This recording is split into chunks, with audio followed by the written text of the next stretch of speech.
What's going on, y'all? Machiavelli Mills TV. And I just want to say this, man. I saw a post where this guy was like, well, I don't know if it's a guy or girl. A girl was like, y'all notice these kids from 2020 to 2022, a lot of them not verbal. What's going on? What y'all think it is? Parents, what's going on? And in the comment section, I see so many people. Man, it's these parents. They just sitting these kids in front of the TV. They ain't talking to these kids at home. They being lazy. They ain't working with these kids. They lazy. My child know how to talk better than most people that's 7 and 8. My child know how to talk better than this. They being lazy. These parents ain't doing what they supposed to do. These parents just letting these kids just sit around. They ain't taking care of their business. They just want the school to do everything. And let me tell y'all something, man. A lot of y'all are very insensitive to nonverbal children, right? For example, my son is nonverbal. He babbles. He'll say mama, dada. He'll say some things every now and then. He'll say some words here and there, here and there, but he's not gonna form a sentence for you or nothing like that.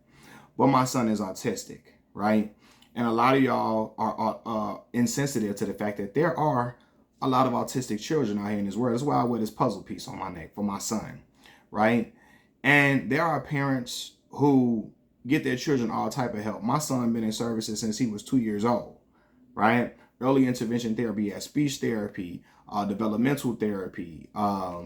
He had speech therapy, developmental therapy. He had occupational therapy.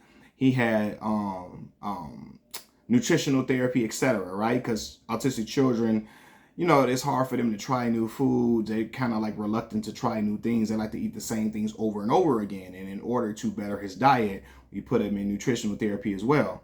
And I'm looking like, do y'all just literally think it just come down to everybody just lazy? Y'all, look, I'm glad that a lot of people's children have developed naturally and healthy. They develop in a healthy fashion in a normal way. I'm very glad about that, and I'm happy for those parents. But it's a lot of parents who do go above and beyond. I've witnessed my son's mother sitting with my son trying to get him to talk and speak, and she's actually encouraged him to say some words some words that he's used before. She's encouraged that, right? And speech therapy did help with some things. He's every so I promise you, my son will do certain things when he wants to. He'll say some colors, red, blue. I watched him say colors, red, blue, green, yellow. He loves to say yellow. That's it. He loved to say yellow. That's the one he loves to identify all the time, right? But I've seen him go say a string of colors, and say colors in a row. You know what I mean? And I've seen my son's mother work endlessly with my boy, reading to him, all of those things. You know what I mean? Me and her both sitting in therapy sessions, trying to get him to say words, saying to get him to say things, all of that. Me and her both in these sessions, endlessly, all while we working in the middle of our work day, stopping our work to try to help facilitate our son through these therapies. So there are a lot of parents who work all the time to try to get certain things done and make sure their child is developing in the right way. And unfortunately, it doesn't always work overnight and doesn't always just happen immediately. But that does not mean the parent is not caring, the parent is not giving their all, the parent is not putting in diligent hours, the parent is not trying to be consistent with their child and get them to do certain things, right? Sometimes, man, it just takes a while, especially when your child is autistic. And I want a lot of y'all to be aware of that, because some of y'all just talk just recklessly and are very insensitive to certain things. And I understand some of you will be insensitive when you don't have a child who's nonverbal, when you don't have a child who's autistic or whatever.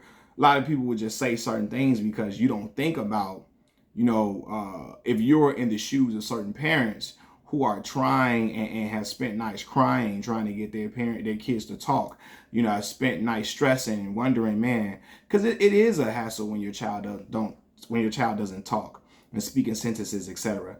Because when you're sending them off to school, you want your child to be able to communicate if something is happening at school, if somebody is doing something to them, if somebody's mistreating them, etc.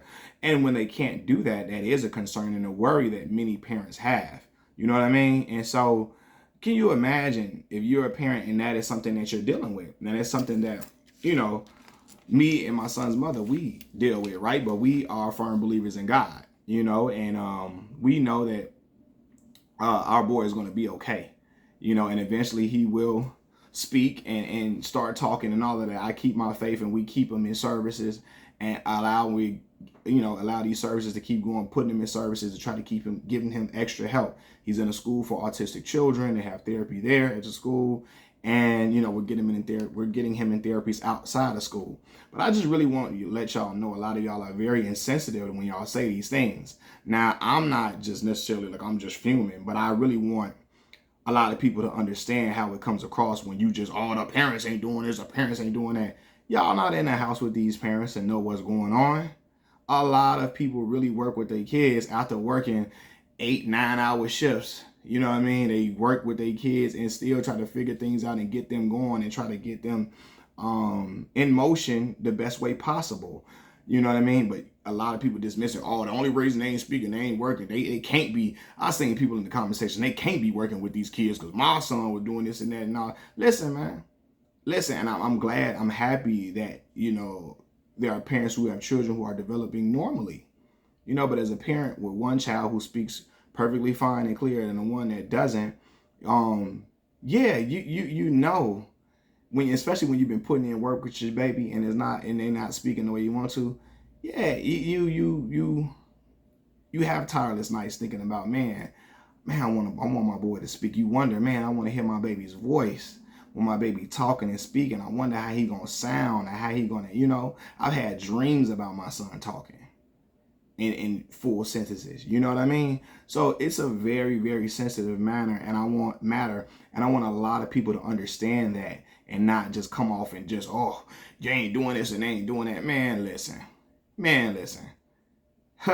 My son mother immediately, she signed him up for early intervention therapy right after he turned 2.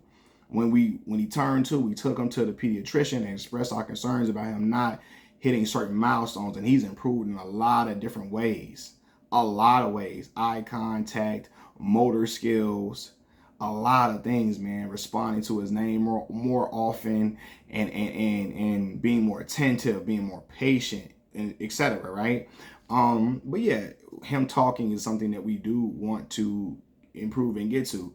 But to say we ain't done this and we ain't done that, that would be absolutely false. And there's a lot of other parents that's in my shoes, in our shoes, that are facing the same thing and putting in so much diligent hours and time weekly to get their child to talk, and it's not happening yet. But for all the parents that's going through that, it will happen. It will happen. Stay the course. God bless.